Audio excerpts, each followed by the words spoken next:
एक बार की बात है, एक छोटे से गांव में, जहां घने जंगलों की छाया हमेशा गांव पर मंडराती रहती है। वहां रहता था एक युवक नाम राजेश, जो शहर से लौटकर अपनी बीमार मां की देखभाल करने आया था। गांव का नाम था कालापुर, जहां रातें इतनी अंधेरी होती थीं कि चांदनी भी डरकर छिप जाती थी और हवाएं पुरानी कहानियों को फुसफुसाती हुई घूमती थीं। राजेश की मां ने उसे चेतावनी दी थी कि रात को जंगल की तरफ न जाए, क्योंकि वहां चुड़ैल का साया है, एक ऐसी औरत जो सदियों से गांव को अपना शिकार बनाती आ रही है। लेकिन राजेश हंसकर टाल गया, कहते हुए कि ये सब अंधविश्वास है। उस रात जब गांव सो गया, राजेश अपनी पुरानी साइकिल लेकर जंगल की ओर निकल पड़ा, क्योंकि उसे याद आया कि बचपन में वहां एक पुराना मंदिर था, जहां वह खेला करता था और शायद अब भी कुछ यादें बाकी हों। जंगल घना था, पेड़ों की डालियां जैसे हाथ फैलाकर उसे रोक रही थीं। हवा में एक अजीब सी ठंडक थी जो हड्डियों तक चुभती थी, और दूर कहीं से एक औरत की हंसी की आवाज आ रही थी, हल्की लेकिन दिल को चीर देने वाली। राजेश ने सोचा शायद कोई गांव की लड़की मजाक कर रही है, लेकिन जैसे जैसे वह आगे बढ़ा, हंसी तेज होती गई और अचानक एक सफेद साड़ी वाली सूरत उसके सामने से गुजरी। बाल बिखरे हुए, चेहरा छिपा हुआ, लेकिन आंखें लाल और चमकदार। उसने पीछे मुड़कर देखा तो कुछ नहीं था, सिर्फ पत्तियों की सरसराहट।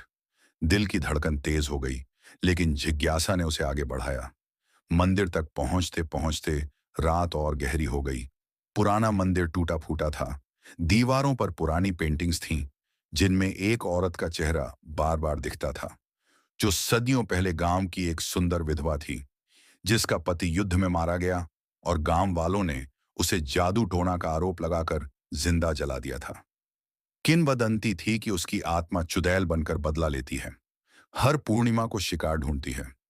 राजेश ने मंदिर के अंदर घुसकर एक पुरानी मूर्ति देखी, जो टूटी हुई थी, और वहीं एक डायरी पड़ी थी, जिसे उसने उठाया और पढ़ना शुरू किया। डायरी में लिखा था कि चुड़ैल हर उस इंसान को अपना शिकार बनाती है जो रात को अकेला जंगल में आता है। वह पहले उसे सपनों में बुलाती है, फिर हंसी से मोहित करती है, और आखिर में उसके खून से अपना बदला पूरा करती है। राजेश हंसा, लेकिन तभी उसकी आंखों के सामने एक दृश्य घूम गया। वह खुद को देख रहा था कि वह एक औरत के साथ खड़ा है, जो बेहद खूबसूरत थी। लंबे काले बाल, गोरा चेहरा।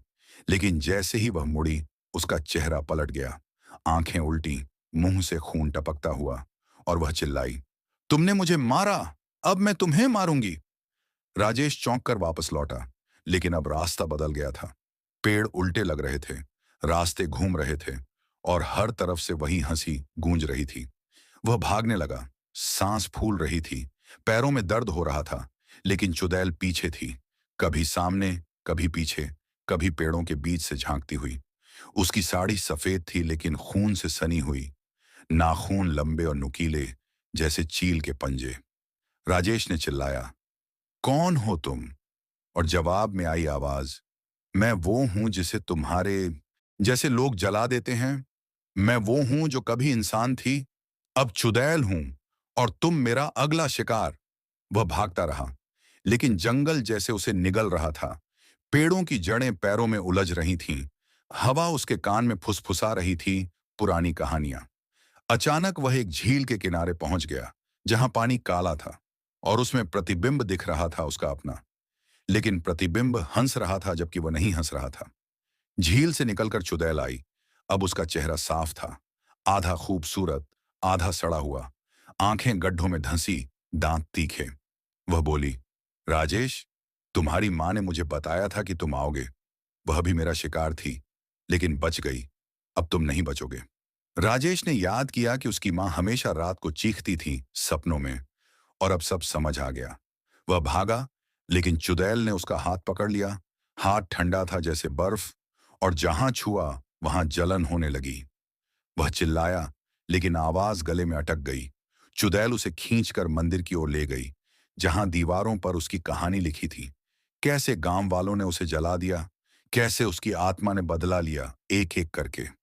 राजेश ने देखा कि मंदिर में कई कंकाल पड़े थे, पुराने और नए, सब उसके जैसे युवकों के। चुड़ैल हंसी, उसकी हंसी अब करीब थी। उसके बाल राजेश के चेहरे पर गिर रहे थे, जो सांपों जैसे लग रहे थे। उसने राजेश को जमीन पर पटक दिया और उसके सीने पर बैठ गई। नाखूनों से उसकी छाती चीरने लगी। खून बहने लगा और हर बूंद के साथ चुड़ैल मजबूत होती गई। राजेश ने प्रार्थना की, लेकिन देवता भी डर कर छिप गए थे। तभी उसकी मां की याद आई, जो घर पर इंतजार कर रही थी, और उसने आखिरी जोर लगाकर चुड़ैल को धक्का दिया। लेकिन चुड़ैल हंसी और बोली, तुम्हारी मां अगली है। राजेश की आंखें बंद होने लगीं, लेकिन अचानक दूर से घंटी की आवाज आई। पूर्णिमा का चांद छिप गया और चुड़ैल चीख कर गायब हो गई। सिर्फ एक सफेद साड़ी का टुकड़ा रह गया। राजेश किसी तरह घर पहुंचा, लेकिन अब वह बदल गया था। उसकी आंखें लाल थीं और रात को वह खुद जंगल की ओर देखता रहता। गांव वालों ने कहा कि अब राजेश चुड़ैल का गुलाम बन गया है। वह रात को गांव की लड़कियों को सपनों में बुलाता है। उसकी मां मर गई, डर से, और राजेश अब अकेला रहता है। हर पूर्णिमा को जंगल में जाता है, जहां चुड़ैल उसका इंतजार करती है। लेकिन कहानी यहीं खत्म नहीं होती, क्योंकि चुड़ैल कभी नहीं मरती। वह बस इंतजार करती है अगले शिकार का, जो रात को अकेला निकले। सालों बाद एक और युवक शहर से लौटा। नाम था अमित। वह भी अपनी दादी की कहानियां सुनकर हंसता था, और एक रात वह भी जंगल चला गया, क्योंकि उसे लगा कि राजेश की कहानी झूठी है। लेकिन जैसे ही वह मंदिर पहुंचा, राजेश की सूरत दिखी, लेकिन चेहरा चुड़ैल जैसा और हंसी वही पुरानी। अमित भागा, लेकिन अब जंगल में दो चुड़ैलें थीं, एक पुरानी, एक नई, और हंसी दोहरी हो गई। गांव खाली होने लगा। नाम था अमित। वह भी अपनी दादी की कहानियां सुनकर हंसता था, और एक रात वह भी जंगल चला गया, क्योंकि उसे लगा कि राजेश की कहानी झूठी है। लेकिन जैसे ही वह मंदिर पहुंचा, राजेश की सूरत दिखी, लेकिन चेहरा चुड़ैल जैसा और हंसी वही पुरानी। अमित भागा, लेकिन अब जंगल में दो चुड़ैलें थीं, एक पुरानी, एक नई, और हंसी दोहरी हो गई। गांव खाली होने लगा। लोग भागने लगे, लेकिन चुड़ैल ने सबको निशाना बनाया। एक रात पूर्णिमा को पूरा गांव चीखों से गूंज उठा, और सुबह सिर्फ खून के निशान बचे। अब कालापुर जंगल का हिस्सा बन गया, जहां रात को हंसी सुनाई देती है, और जो भी जाता है वह कभी वापस नहीं आता। लेकिन अगर तुम सुन रहे हो ये कहानी, तो सावधान, क्योंकि चुड़ैल अब तुम्हें भी सुन रही है, तुम्हारे कमरे में अंधेरे में। और अगर तुम अकेले हो, तो उसकी हंसी शुरू हो सकती है। वह तुम्हारे सपनों में आएगी, पहले खूबसूरत रूप में, फिर सड़ा हुआ चेहरा दिखाएगी, नाखूनों से छुएगी और तुम्हारा खून पिएगी। कोई बच नहीं पाया, न राजेश, न अमित, न गांव वाले। चुड़ैल अमर है, बदला उसका कभी खत्म नहीं होता। रात हो रही है, सुनो, क्या हंसी आ रही है। वह सफेद साड़ी, बिखरे बाल, लाल आंखें अब तुम्हारे पीछे हैं। भागो मत, क्योंकि जंगल तुम्हें घेर लेगा, मंदिर बुलाएगा, और चुड़ैल तुम्हें अपना बना लेगी। सदियों से यह सिलसिला चल रहा है, हर पीढ़ी में एक नया शिकार। तुम कौन हो? क्या तुम भी जाओगे जंगल में, या घर में बैठकर डरोगे? लेकिन डर भी उसे बुलाता है। चुड़ैल का इंतजार खत्म नहीं होता,